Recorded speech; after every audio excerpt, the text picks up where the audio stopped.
नमस्कार, मी दिव्या. तरुण भारत संवादच्या आजच्या बातमीपत्रात आपलं स्वागत. सगळ्यात आधी एक नजर टाकूयात आजच्या टॉप 3 हेडलाईन्सवर.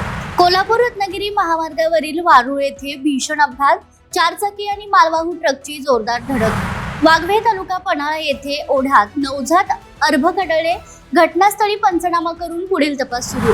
कसबा बीड येथे शक्तीपीठ महामार्गाविरोधात शेतकरी, महिला आणि युवक एकत्र. शक्तीपीठ हटवा, काळी आई वाचवा घोषणांनी परिसर दणाणला. आता पाहूया ठळक घडामोडींचा सविस्तर आढावा. कोल्हापूर रत्नागिरी महामार्गावरील वारूळ येथे चारचाकी आणि मालवाहू ट्रकचा भीषण अपघात झाला. या अपघातात कारमधील 5 प्रवासी गंभीर जखमी झालेत. सदर जखमींना मलकापूर रुग्णालयात उपचारासाठी दाखल केले. वाघवे तालुका पन्हाळा येथे पन्हाळ्याकडे जाणाऱ्या रोड शेजारी असणाऱ्या ओढ्यात सडलेल्या अवस्थेत नवजात अर्भक आढळले. त्यामुळे परिसरात एकच खळबळ उडाली. या घटनेची माहिती मिळताच पन्हाळा पोलीस आणि आरोग्य विभागाच्या पथकाने तातडीने घटनास्थळी धाव घेऊन पंचनामा केला. दरम्यान संबंधित परिसर पथदिव्यांची सुविधा नसल्याने अंधाराचा फायदा घेत अर्भक ओढ्यात फेकल्याची चर्चा स्थानिकांमध्ये होतीये. करवीर तालुक्यातील कसबा बीड येथे शक्तीपीठ विरोधासाठी गावातील सर्व शेतकरी एकत्र आले. शक्तीपीठ महामार्गासाठी सुपीक जमीन संपादित करू नये या मागणीसाठी कसबा बीड येथील शेतकरी, महिला व युवकांनी जोरदार विरोध दर्शवला. शक्तीपीठ हटवा, काळी आई वाचवा अशा घोषणांनी परिसर दणाणून गेला.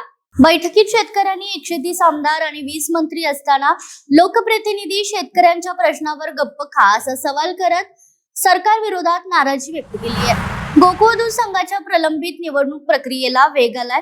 संबंधित दूध संस्थांना प्रतिनिधी नियुक्तीचे ठराव दाखल करण्यासाठी 1 जुलै 2026 पर्यंत मुदत देण्यात आली आहे. सर्किट बेंचने 90 दिवसांच्या आत निवडणुका घेण्याच्या सूचना दिल्यानंतर प्रशासनाने हालचालींना गती दिली आहे. त्यानुसार आता सुनावण्या आणि पात्रता तपासणी प्रक्रिया सुरू झाली आहे. काळामवाडी उजव्या कालव्यात निडोरी पासून म्हाकवे पर्यंत सुमारे 26 किलोमीटरचा कालवा आहे. यामध्ये शेतकऱ्यांनी व ग्रामस्थांनी मोठ्या प्रमाणात टाकाऊ वस्तू टाकल्या आहेत. यामध्ये पाण्याच्या, प्लास्टिकच्या बाटल्या, औषधांच्या फवारणी केल्यानंतरच्या बाटल्या, घरातील अडगळीच्या वस्तू टाकल्याने कालव्यात मोठ्या प्रमाणात पाणी वाहताना अडथळा निर्माण होत होता. यासाठी काही शेतकऱ्यांनी कालव्यात उतरून स्वच्छता मोहीम राबवली आहे. पाटबंधारे विभागाकडून स्वच्छतेची वाट न पाहता सलग 2 दिवस जीव धोक्यात घालून देवडकर बंधूंनी केलेल्या कालवा स्वच्छतेचे शेतकऱ्यांकडून कौतुक होते. येळाणे येथील श्री स्वामी समर्थ महिला शेती गट यांनी समूह शेतीच्या माध्यमातून खरीप हंगामासाठी भात बियाण्यांची एकत्रित खरेदी करत आदर्श निर्माण केलाय. वाढते खत दर, मजुरांची समस्या आणि शेतीतील खर्च लक्षात घेऊन महिलांनी गट शेतीचा पर्याय स्वीकारलाय. आधुनिक तंत्रज्ञान, प्रयोगशीलता आणि सामूहिक सहभागातून शेती अधिक सक्षम करण्याचा प्रयत्न या महिलांकडून केला जातोय. गेले महिनाभर आंब्याच्या दरात घसरण होईल अशी वाट पाहणाऱ्या आंबे खरेदी करणाऱ्या ग्राहकांना अखेर दिलासा मिळालाय. कर्नाटकी, गावठी झाडी आणि कलमी आंब्याच्या आवक वाढल्याने आठवडी बाजारात फळांचा राजा म्हणून ओळख असणाऱ्या गोड आंब्यांचे दर घसरले आहेत. 250 पासून 500 रुपये पर्यंत विविध जातीच्या आंब्यांची किरकोळ विक्री होत असल्याने सर्वसामान्य ग्राहकांनी पसंती दिल्याचं चित्र पाहायला मिळते.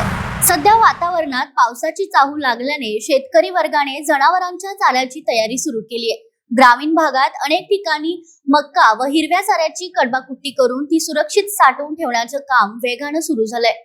पावसाळ्यात जनावरांना हिरवा चारा उपलब्ध होण्यात अडचणी येऊ नये तसेच दूध उत्पादनावर परिणाम होऊ नये यासाठी शेतकरी आतापासूनच नियोजन करत आहे. शेतकऱ्यांनी वेळेआधी केलेली ही तयारी भविष्यात जनावरांसाठी उपयुक्त ठरणार असून बदलत्या हवामानाचा सामना करण्यासाठीही मदत होणार आहे. ग्रामीण भागात सध्या कडबाकुट्टी करण्याची लगबग पाहायला मिळते.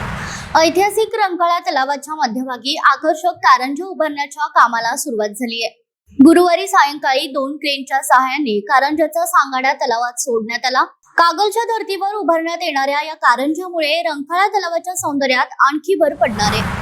अधिक मासानिमित्त रविवारी करवीर निवासिनी अंबाबाईच्या उत्सव मूर्तीचा पंचगंगा नदीत पारंपरिक विधींसह अवभृत स्नान सोहळा उत्साहात पार पडला. मंत्रोच्चार, पारंपरिक वाद्याच्या सुरावटी आणि जयघोषाच्या वातावरणात झालेल्या सोहळ्यात भाविकांची मोठी गर्दी पाहायला मिळाली. स्नानानंतर देवीचा नौका विहार आणि पालखी मिरवणूक काढून उत्सव मूर्तीला अंबाबाई मंदिरात नेण्यात आलं. या सोहळ्यातून अंबाबाई आणि नदीची होणारी भेट ही अविस्मरणीय असते. तर तर या होत्या आजच्या जिल्हाभरातील ठळक घडामोडी. अशाच वेगवान आणि अचूक अपडेटसाठी पाहत रहा तरुण भारत संवाद कोल्हापूर. चॅनेलला सबस्क्राईब करा आणि बेल आयकॉन क्लिक करायला विसरू नका. पुन्हा भेटूया उद्याच्या बातमीपत्रात. तोपर्यंत नमस्कार.